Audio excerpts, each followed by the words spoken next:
አንዳንድ አዋጆች በችኮላ የተዘጋጁ በመሆናቸው ለተደጋጋሚ ማሻሻያ ተዳርገዋል መባሉን ደግሞ አስከትለን እንነግራችኋለን። ከቅርብ ጊዜ ወዲህ የወጡ በርካታ አዋጆች በችኮላና በይድረስ የተዘጋጁ ስለሆኑ ለተደጋጋሚ ማሻሻያዎች መዳረጋቸውን የኢፌዴሪ የሕግና ፍትህ ኢንስቲትዩት ከባህር ዳር ዩኒቨርሲቲ ጋር በመተባበር ያዘጋጀው የጥናት ውጤት አመላክቷል። በዚህ ጊዜ ውስጥ ከሕገ መንግስቱ ጋር ጭምር የሚጋጩ አዋጆች ወጥተዋል ያለው ኢንስቲትዩቱ የሕግ አወጣጥ ስርዓቱ በአብዛኛው የአስፈጻሚውን ፍላጎት ከግምት ያስገባ እንጂ በሀገሪቱ ጉዳዩን በሚመለከት የተዘጋጁ ፖሊሲዎችን ያገናዘበ አልነበረም ብሏል። ከአዋጆች ጋር የሚጋጩ የተቋማት መመሪያዎች ጭምር አሉ ያለው የኢፌዴሪ የሕግና ፍትህ ኢንስቲትዩት እስካሁን ያለው የሕግ አወጣጥ ሁኔታ በጥናት ላይ የተመሰረተ አይደለም ነው ያለው። ኢንስቲትዩቱ በተለያዩ ሕግ ነክ ጉዳዮች ላይ የሰራቸውን 5 ጥናቶችን ለውይይት ባቀረበበት መድረክ ላይ የተገኘው አቤል አበበ የሕጎች መረጋጋት ላይ ያተኮረውን ጥናት የዛሬ ትኩረት አድርጎታል። ለፌዴራል ፍርድ ቤት ተጠሪ ሆነውና በቦርድ የሚተዳደረው የኢፌዴሪ የሕግና ፍትህ ኢንስቲትዩት በኢትዮጵያ የሕግ አወጣጥና አፈጻጸም ላይ ያሉ ችግሮችን በጥናት በመለየት መፍትሄ የሚሆኑ ምክር ሀሳቦችን የማቅረብ ሕጋዊ ስልጣን የተሰጠው ተቋም ነው። ይህን ሕጋዊ ኃላፊነቱን ሲወጣ ደግሞ ጥናት ያስፈልጋቸዋል የሚባሉ ዘርፎች ላይ ጥቆማ የሚቀበለው ከራሳቸው ችግሩ ከተስተዋለባቸው ተቋማት ጭምር ነው። በዚህ መሰረት በዚህ ዓመት ከቀረቡለት 70 የሚጠጉ የጥናት ርዕሰ ጉዳዮች ውስጥ አንገብጋቢነታቸውን በመመዘን 5ቱን በመምረጥ ከዩኒቨርሲቲዎች ጋር በመተባበር ጥናት ያካሄደው ኢንስቲትዩቱ በዛሬው ዕለት እነዚህን የጥናት ውጤቶች ይፋ አድርጎ በግኝቶቹ ዙሪያ አስተያየት ተቀብሏል። ጥናቶቹም የተፋጠነ የወንጀል ፍርድ ሂደት አፈጻጸም፣ የወንጀል ደጋጋሚነት ጉዳይ፣ የሕገ መንግስት ትርጉም መርሆች ጉዳይ እንዲሁም አንድ የኢኮኖሚ ማህበረሰብ ለመገንባት የሚያስችል የፍትሐ ብሔር ጉዳዮች የሕግ አወጣጥ የሚሉ ርዕሰ ጉዳዮችን የያዙ ሆነው ቀርበዋል። ከባህር ዳር ዩኒቨርሲቲ ጋር በመተባበር ተሰርቶ በዚሁ ጊዜ ይፋ የተደረገውና በተለይ በኢትዮጵያ የሕግ አወጣጥ ስርዓት መረጋጋት ላይ ያተኮረው ጥናት በኢትዮጵያ በተለይም ከቅርብ ጊዜያት ወዲህ እየወጡ ያሉ ሕጎች በችኮላና በይድረስ የተዘጋጁ ስለሆኑ ለተደጋጋሚ ማሻሻያዎች ተዳርገዋል የሚል ግኝትን ይፋ አድርጓል። የሕግ አወጣጥ ስርዓት መረጋጋትን የተመለከተ ፖሊሲ የለንም። ጠቅላላ የሕግ አወጣጥ ስርዓትን የተመለከተ ፖሊሲም የለንም። የሕግ አወጣጥ ስርዓቱን በአብዛኛው የአስፈጻሚውን ጊዜያዊ ፍላጎቶች መሰረት ያደረጉ እንጂ በሀገሪቱ ጉዳዩን በሚመለከት የጸደቁ ፖሊሲዎች ላይ ያተኮሩ አይደሉም። አብዛኛዎቹ ከለውጡ በኋላ የወጡ አዋጆች በችኮላ በይድረስ የተዘጋጁ ስለነበሩ ለተደጋጋሚ ማሻሻያዎች የተጋለጡ ነበሩ። የአስፈጻሚ አካላትን ስልጣንና ተግባር መወሰኛ አዋጅ ቁጥር 1263 18 አዋጆችንና 35 ደንቦችን የሻረ አዋጅ ነው። በ1997 የወጣው የመከላከያ አዋጅ ከ2010 በኋላ 2 ጊዜ ተሽሮ 1 ጊዜ ማሻሻያ ተደርጎበታል። አለመረጋጋት ያለበት መሆኑ አሳሳቢ ነው ማለት ነው። በዚሁ ጊዜ ከዚሁ ጉዳይ ጋር በተያያዘ ያነጋገርናቸው የኢፌዴሪ የሕግና ፍትህ ኢንስቲትዩት ዋና ዳይሬክተሩ አምባሳደር ደግፌ ቡላም ጥናቱ በተደረገበት ጊዜ ውስጥ የወጡ ሕጎች ጥናትን መሰረት አድርገው የተዘጋጁ አልነበሩም ነው ያሉት።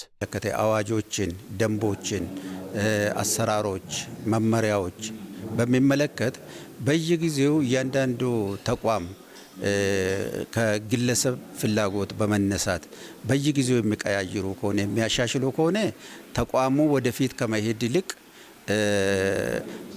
ወደ ኋላ እንዲመለስ ነው የሚያደርገው። ስለዚህ አንድ ሕግ ከመውጣቱ በፊት ለረጅም ጊዜ እንዲያገለግል ታስቦ መውጣት አለበት። እስካሁን ያለው ሁኔታ ስንመለከተው በጥናት ላይ የተመሰረተ አይደለም። የሆነች ነገር በምትከሰትበት ጊዜ በዚህ ላይ እስቲ አንድ አሰራር እናውጣ፣ አንድ መመሪያ እናውጣ፣ አንድ ደንብ እናውጣ ይባላል። በዚህ መልኩ አይደለም መሆን ያለበት። በጥናት ላይ የተመሰረተ መሆን አለበት። ጥናቱ በቅርብ ዓመታት ውስጥ በወጡ አዋጆች ዙሪያ ይስተዋላሉ ካላቸው ችግሮች መካከል ከሕገ መንግስትና ከሌሎች አዋጅ ጋር የተቃረኑ ሆነው መገኘታቸውን እንዲሁም አዋጆቹን የሚቃረኑ የፍርድ ቤትና የፌዴሬሽን ምክር ቤት ውሳኔዎች መታየታቸውና ከአዋጆቹ ጋር የማይናበቡ አስተዳደራዊ ውሳኔዎች መወሰናቸውን በአብነትነት ጠቅሷል። ከዓለም አቀፍ የሰብአዊ መብት ድንጋጌዎች ጋር የሚጋጩ የአዋጆች በተደጋጋሚ ይታያሉ። ለምሳሌ በህገወጥ መንገድ የተገኘ ገንዘብ ሕጋዊ ማስመሰልን በተመለከተ የሰብአዊ መብት ጥሰት የያዘ ድንጋጌ በመሆኑ ማክሰኞ ወጥቶ በሳምንቱ ማክሰኞ ማሻሻያ የተደረገበት ሂደት አለ። ሌላው ከአዋጅ ጋር የሚጋጩ ሌሎች አስተዳደራዊ ውሳኔዎች አሉ። የብሔራዊ ባንክ ውሳኔዎች፣ በተለይ ኢንቨስተሮች ገንዘባቸውን አወጣው እንዳይወስዱ የሚከለክሉ ሰርኩላሮች፣ አቅጣጫዎች የሚባሉ አቅጣጫዎች እንዲሁም ዶክመንትድ ያልሆኑ እንትኖችም አሉና እነዚህ ያለመረጋጋት አይነቶች ናቸው። ከላይ የወረደ መመሪያ ነው ይባላል። መመሪያውን ህብረተሰቡ አቅም በየጊዜው ይቀያየራል። እሺ መመሪያው ይታይና ለምሳሌ አሁን ገንዘብ የሚያስከፍሉ አካላት ከላይ የወረደ መመሪያ ነው ይላሉ እንጂ መመሪያውን ባለድርሻ አካላት ወይም ባለጉዳዮቹ እንዲያውቁ አይደረግምና ይህ ደግሞ በመንግስትና በህብረተሰቡ መካከል ተአማኒነት እንዳይኖር ነው የሚያደርገውና ስጋት ብቻም ሳይሆን በተጨባጭ የሚያስከትለው አደጋም ስላለ ነው ጥናቱን እንዲካሄድ የተደረገው።